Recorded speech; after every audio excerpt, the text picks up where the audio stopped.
B'Shem Hashem Naaseh V'Nasliach. We begin Masechet Sanhedrin, Daf Bet. The Masechet opens with a long Mishnah that delineates how many judges do you need for various issues. The smallest court is 3 people, and the biggest one is going to be 71 judges. So we start Dinem Amonot Bishlosha. Monetary cases, you need just 3 judges. Gezelot V'Chabalot Bishlosha. For robbery and for personal injury, one needs 3 judges. The Gemara is going to ask, isn't robbery and personal injury included within monetary law? Those are examples of monetary law. So why don't you just say monetary law? Why do you have to delineate? And once you're delineating examples, the Mishnah is not going to include anything about paying back loans. So the Gemara will discuss all that. Now, nezek v'chasi nezek, tashlume kefet v'tashlume arba'a v'chamisha bishlosha. If someone's animal gores another, and you have to pay for those damages, if it's a shor mu'ad, an ox that has a history, then the owner has to pay a full amount of damages. If it's a shor tam, one that does not have a history, then he only has to pay a half. Those cases have to be judged by 3 people. And payment of a double if someone steals and then is caught stealing, so he has to pay back the original principal plus a fine. He has to pay double. But if he steals an ox or a lamb and then slaughters it or sells it, then he has to pay 4 times for an ox, 5 times for a lamb. Those laws also require 3 judges. Ha'ones v'mfateh v'hamosi shemra bishlosha divrei Rabbi Meir. If a man rapes a young girl or seduces her and she was a betula, now she is no longer a betula, then the man has to pay 50 shekel to the father of that victim. And if they were married, and then if a couple gets married, and then after they consummate the marriage, the man claims that she was not a betula. He thought she was a betula. She said so, and so in the ketubah, a betula gets 200 zuz. If she's not a betula, she only gets 100 zuz. So the man comes after that night that they're together and says there was no dam betulim, there was no blood, and therefore he's trying to get out of paying the 200. But it turns out that he was defaming her, and it's not true. And she or her father are able to prove that in fact she did have betulim. In that case, when it's proven that she is defaming her, he has to pay 100 silver shekel, and he also gets lashes. And all these cases require just 3 judges, even though in this case it's more than monetary. He's also getting lashes. Still, you just need 3 judges according to the Rabbi Meir. Hachamim omrim mosi shemra be-23 mipnei sheyesh bo dinei nefashot. Hachamim disagree with Rabbi Meir, and they say for the case of mosi shemra, you require 23 judges because it can include capital punishment. How so? If it turns out that she did not have dam betulim, so she was not a virgin, and now it depends when did this happen. If she had relations with another man before there was ever kiddushin with her current husband, well then she does not get any capital punishment. However, if it can be proven that she had relations with another man after kiddushin with this husband, and so he says, hey, there's no betulim, and further he finds out and is able to prove that she lost her betulim after kiddushin, in that case that's called adultery. Adultery in Torah law is not only after marriage, after the nisuin, right? Even after the kiddushin, which back then might be several months apart. They might do kiddushin a year before they actually do the nisuin. But kiddushin is not just engagement like we call engagement today, but rather is legally binding. It's basically a big step towards the full marriage. And so if he would prove that she lost her betulim, she was with another man after kiddushin, then that would involve capital punishment. And therefore, since a case of mosi shemra can include cases of capital punishment, so you need 23 judges. We're going to see you need 23 for any capital punishment. Makot bishlosha, and anything that requires giving someone lashes, like if someone violates a lav, like eating pig, then that only requires 3 judges. Mishum Rabbi Ishmael amaru be'asrim ushlosha, but Rabbi Ishmael says no, for lashes you need 23 judges. Ibur hachodesh bishlosha, ibur hashana bishlosha, in order to intercalate right? The month or the year, you need 3 judges. For the month, that's deciding whether this month is going to be 29 days or 30 days. The cycle of the moon around the earth is 29 and a half, and so alternatingly it's 20 each month is either 29 days or 30 days, but it depends on, in those days, witnesses coming. And so you need 3 judges to decide how long each month is going to be. And intercalating the year means deciding whether it'll be a regular year of 12 months or whether you add an extra month of Adar Bet, to make it a 13-year month. That's called Ibur HaShana, Ibur HaChodesh also. Ibur means to be pregnant, means to be a little bigger than it usually is. So a 30-day month or a 13-month year is called Me'ubad. Divrei Rabbi Meir. All of that is the opinion of Rabbi Meir that says you need only 3 to decide the calendar. Rabban Shimon ben Gamliel omer b'shlosha metchilin, b'chamisha nosin v'notnin v'gomrin b'shib'a v'im gamru b'shlosha me'oberet. However, Rashbag says, although you can begin the deliberation with 3 judges, then when you start doing a back and forth and debating the issue, you should get 5 judges. And then when you finally decide whether this year will be 13-month or 12-month, then you should have at least 7. That's the chetechila. But b'diavad, if they decided the year based on just 3, then the year, in fact, will be a leap year. But you should try to have 7 by the end. Semichat zikenim v'arifat egla b'shlosha divrei Rabbi Shimon.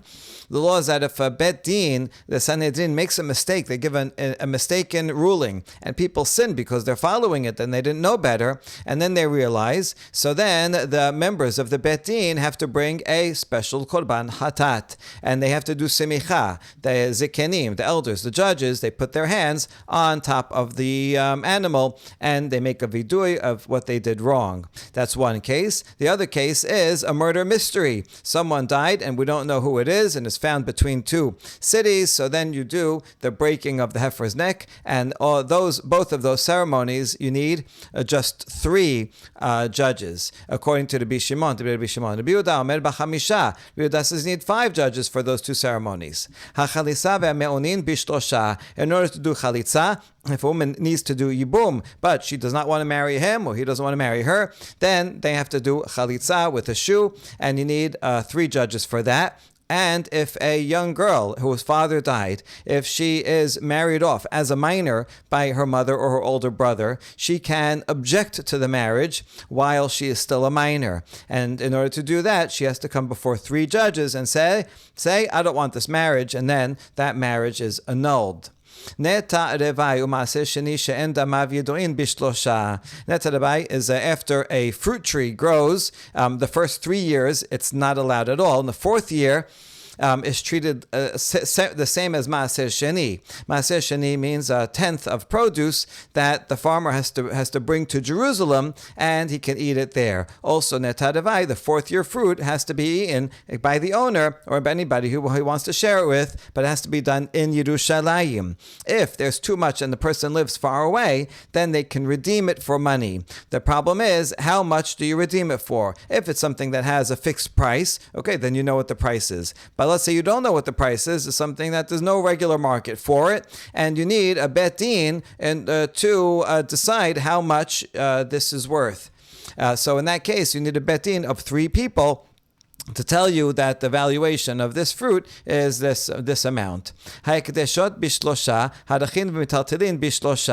someone dedicates property and says, right, this land I am donating to the Bet HaMikdash in order to make an evaluation, how much is the land worth? So then they redeem it and give the money. That is, you need 3 judges. And also arachin, and if someone donates movable objects, not property, but a movable object, he donates as furniture. And so he's not going to actually bring the furniture to the Bet HaMikdash, but rather he's donating the value of the furniture, but how much is it worth? So you need 3 judges to make the evaluation, and then he'll have to donate that amount of money.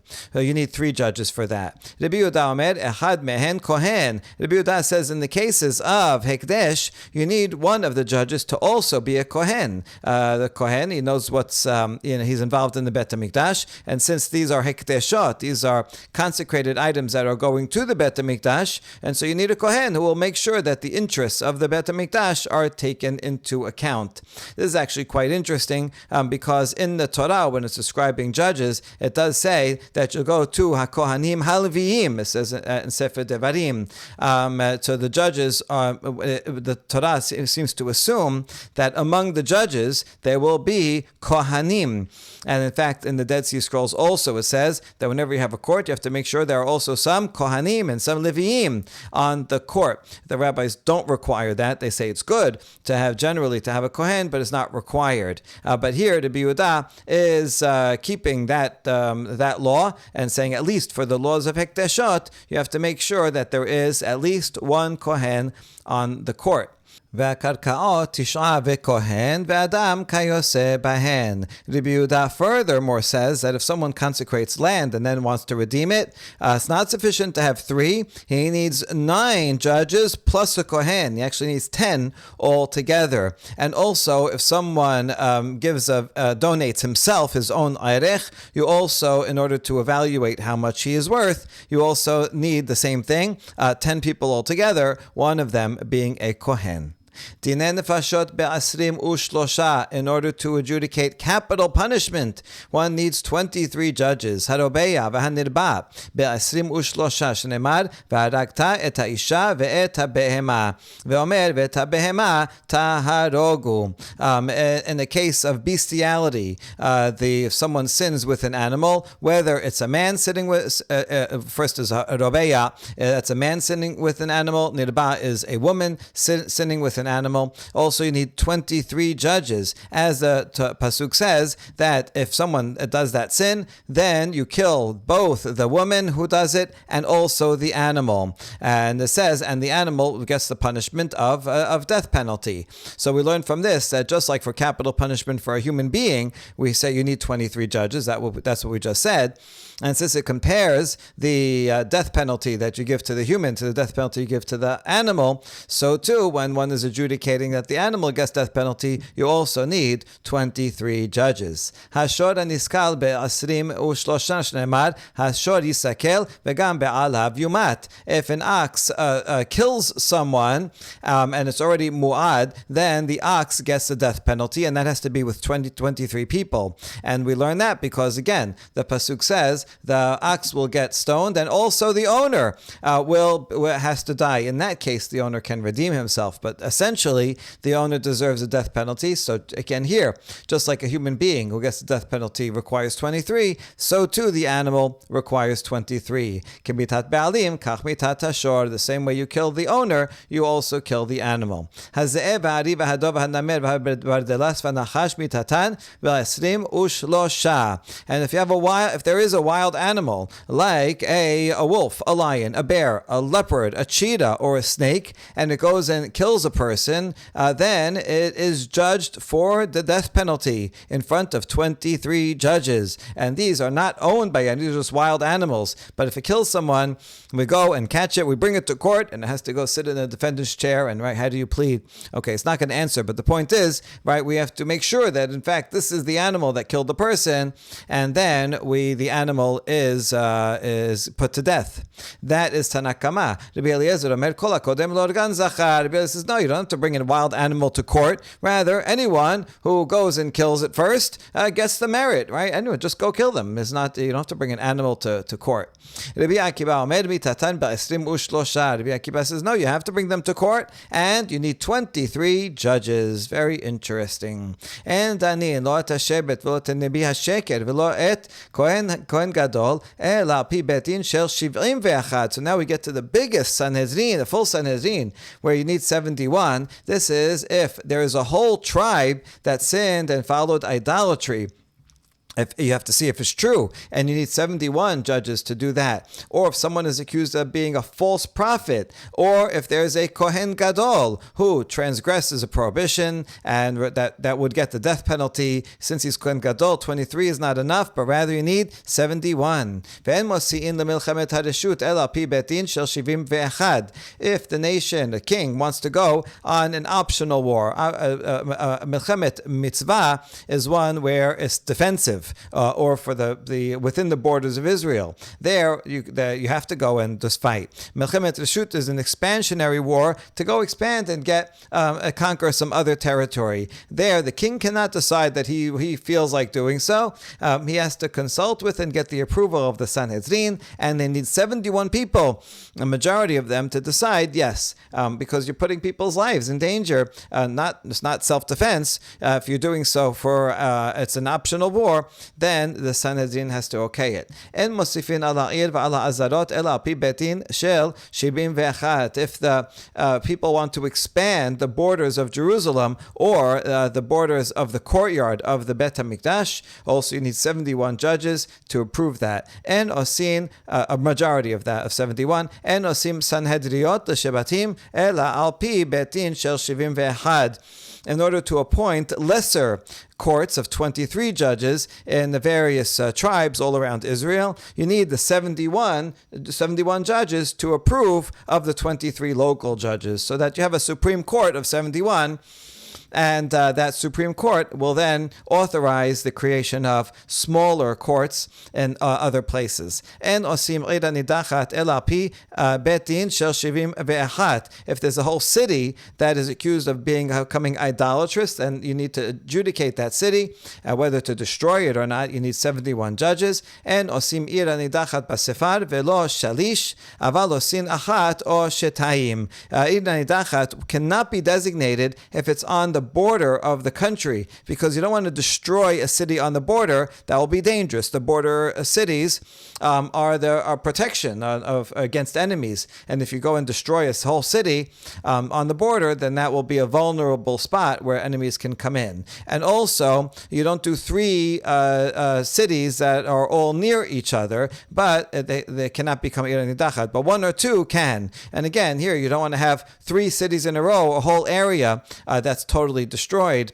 That will not be good for the country, but if it's just 1 or 2, then it's permitted. In any case, there never was an ira nidachat actually, according to the Gemara, so this is more theoretical. But even theoretically, we have to make sure to protect the borders. Sanhedrin gedola hayta shel 71 uktana shel 23. And now this is really an introductory statement that could have come before what we just said, that there's a large Sanhedrin, and that's 71 people. A small Sanhedrin is 23 people. Minayin legedola shehi shel 71 shneimar es fali shibim ish meziknei Yisrael Moshe al gabehen. What's the source that a large Sanhedrin is 71 people? Because Moshe says, gather 70 elders, and these elders are going to be judges. And Moshe is also among them, so that's 70 plus 1, that's you get 71. Rabbi Yehuda omer shivim. Rabbi Yehuda says, no, it's only 70. Moshe was not part of the Sanhedrin. Obviously, he's the greatest judge and Navi,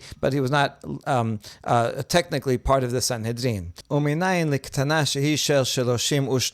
how do you know that a small Sanhedrin is only 23 judges? Shneimar v'shaftu ha'eda v'silu ha'eda ha'eda shofetet v'ha'eda maselet harekan 20. We're going to learn it from these Pesukim that talk about someone who kills inadvertently. And it says, Shafetu ha'edah, that the assembly, the congregation, will judge him. And next pasuk says, V'hitzilu ha'edah, that the congregation will save him. They mean save him from Goel Hadam. Okay, so in the original context, just means that this person has to go to the assembly to be to adjudicate it, and they will save him from Goel Hadam by telling him to go to Ir HaMiklat. But if you're just taken out of context, Shafetu sounds negative, that they judge him to be guilty. Hitzilu, they save him, that sounds like they're judging and voting to acquit. And so now you have ha'edah, and we're going to prove that ha'edah means 10 people. And so now we have 10 people saying that the person is guilty, and 10 judges saying that he is not guilty. So that makes 20 altogether. Uminayin la'edah shi'asara. Now how do you know that the word ha'edah means 10 people? Shneimar ad matay la'edah hara'ah hazot. An interesting source, it's from the 12 spies, Yatsu Yoshua veChaleb. Now, Yoshua and Caleb, they were good spies, so they're not included in the curse.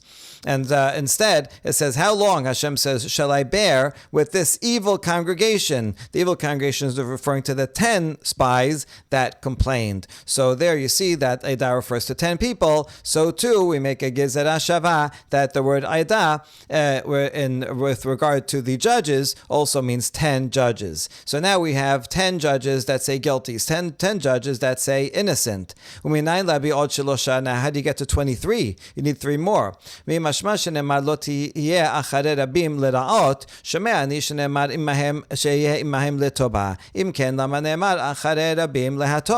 going to learn it from this pasuk in Shemot that says that one should not follow the majority lira'ot.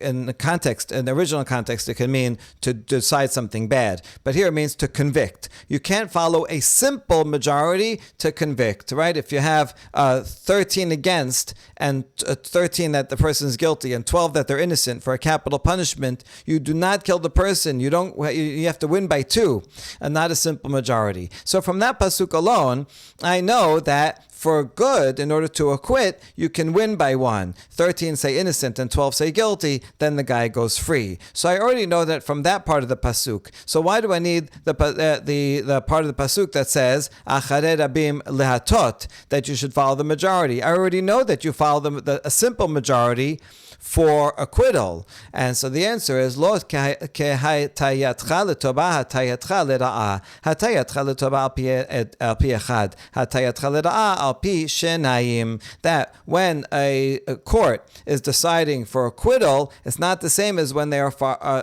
deciding for guilt. When they're deciding for acquittal, it can be based on just one judge. A simple majority, 13 against 12, goes free. Whereas if deciding guilt, and then you have to win by 2. Ve'en betin shakul. Now you have to win by 2. So we already said that there's 10 and 10. Okay, so now in order to find guilty, how many more do you need? Well, you need 2 more. It would have to be 12 against 10. So you need for sure at least 22 in order to find anyone guilty ever. Now how do you get to 23? Ve'en betin shakul mosifin alehem od echad. Harekan esrim ushlosha. Well, you can never have a court that has an even number of people, because then, when they decide and it's a tie, there won't be any decision. So we have to add 1 more, so that it will be an odd number, and that's how we get to 23. Now, how many people, what's the total population that needs to be in a city before they are eligible to have a Sanhedrin of 23 people? 2 opinions. Tanakama says 120. If you have a city that has 120 people, then they're eligible to have a court there of 23. Rabbi Nechemiah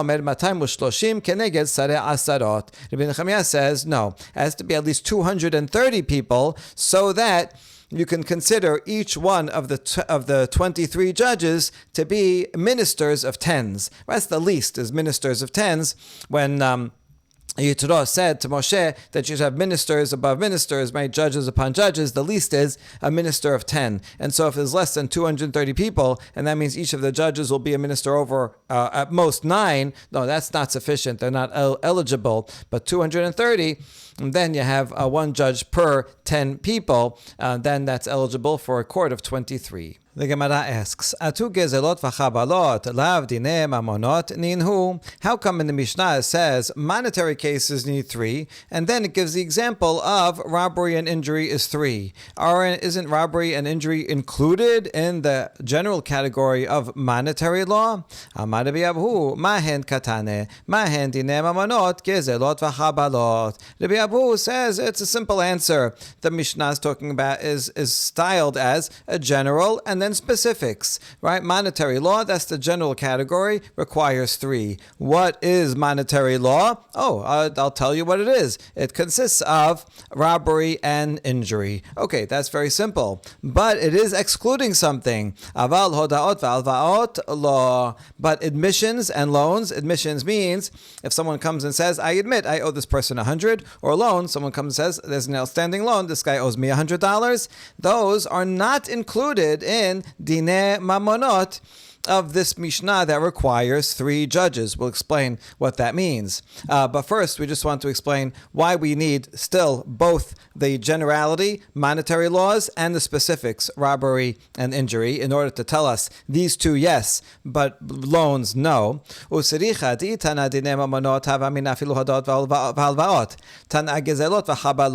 need both of these statements, because if it only said monetary laws require 3, I would have thought that includes admissions and loans. So that's why I have to say, oh no, this is only robbery and injury. And if it said just robbery and injury, 3, and didn't have the heading of monetary laws, then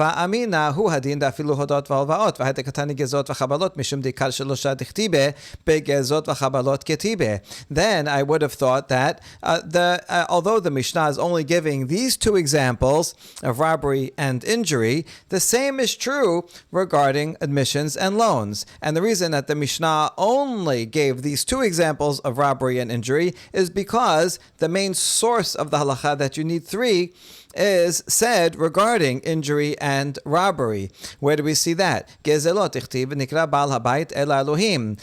Regarding robbery, this Torah talks about a case of a shomer. Someone says, I'll watch something for you, and then he claims it was stolen, but really he's the one that stole it himself. And it says that the owner has to come el ha-Elohim. Elohim here means to the judges. And so we learn from here that it has to be 3 judges, it has to be plural. So it can't just be 1, and it has to be an odd number. So now we know that it's 3. And chabalot, injury, what's the difference between injuring someone in his money or injuring someone in his body? And so we learn from this, just like if you injure someone in his body, and his money requires 3, that's what the Torah talks about. So too, if you injure someone physically, also requires 3. So since the origin, the source of requiring 3 is said regarding robbery, so that's why the Mishnah said only that examples, but I would have thought that loans and admissions also is included. Tana ma hen dinem amanot gezot v'chabalot aval hodaot v'avaot lo. That's why the Mishnah is written in this way, to say a general category, monetary laws. And I would think that it would include all monetary laws. So I wouldn't have to say anything else. And then if it didn't say anything else, I would include all monetary cases. But then the Mishnah goes on and specifies robbery and injury to tell me only robbery and injury within monetary laws. But that excludes loans and admissions. Those are not included in this halakha. So now we say, what do you mean not included? Ulmai, ilema delaba inan shelosha, v'hamar bi'abu, shenaim shedanu dine manot, lidibra kol en dinehen din. Do you mean to tell me that you don't require 3 judges for loans and admissions? But Rabbi Abu taught that if they have only 2 judges that adjudicated a monetary case, everyone agrees that it's an invalid judgment. Certainly 1 can't do it. So you see that you need 3 for all monetary cases. So what do you mean that the Mishnah says that only robbery and theft is included in the Mishnah that requires 3, but not loans and admissions? What it means is that you don't need expert judges. There's different levels of judges, and so for cases of admissions and loans, you do need 3 judges, but they can be just regular judges, even lay people, as long as they know what they're doing. They have some idea. So even 3 non-expert judges can adjudicate loans and admissions. However, to adjudicate robbery or injury, they have to be expert judges. They have to be certified as expert judges in order to adjudicate those cases. The Gemara will continue. We'll see tomorrow exactly why we make a difference between these 2 categories. Baruch Adonai Leolam. Amen ve'amen.